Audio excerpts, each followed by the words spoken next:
എല്ലാവർക്കും അറിയാവുന്ന ലക്കി ബാമ്പുവാണ് ഇന്ന് പരിചയപ്പെടുത്തുന്നത്. ഇത് വളരെ വളരെ സിമ്പിളായിട്ട് കൈകാര്യം ചെയ്യാവുന്ന ഒരു കാര്യമാണ്. ഇതിനെ ഒന്ന് കട്ട് ചെയ്തിട്ട് ഇത് കട്ട് ചെയ്ത് ഞങ്ങൾക്ക് എങ്ങനെ ഇതൊരു ബോട്ടിലാക്കാം അതിനെപ്പറ്റി പറയാം.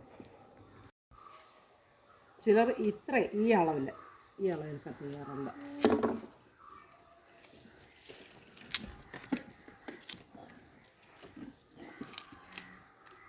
ഇത് ഇങ്ങനെ നോക്കി ഇങ്ങനെ ഇത് ഞാനൊരു 6 മാസത്തിന് മുമ്പേ കട്ട് ചെയ്ത് ഈ കുപ്പി ബോളിലോട്ടാക്കി വെച്ചതാണ്. നന്നായിട്ട് വേര് വന്ന് വളരെ നല്ല ഭംഗിയായിട്ടിരിപ്പുണ്ട്.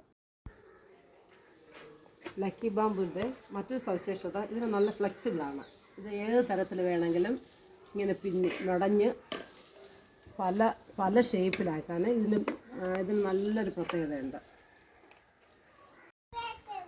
ഈ സസ്യം നട്ടു വളർത്തിയാൽ ഭാഗ്യം വരുമെന്നാണ് പല ദിശകളിൽ വെച്ച് ഇങ്ങനെ. പക്ഷേ എനിക്കിതിൻ്റെ പച്ചപ്പാണ് ഭയങ്കരമായിട്ട് ഇഷ്ടമായത്.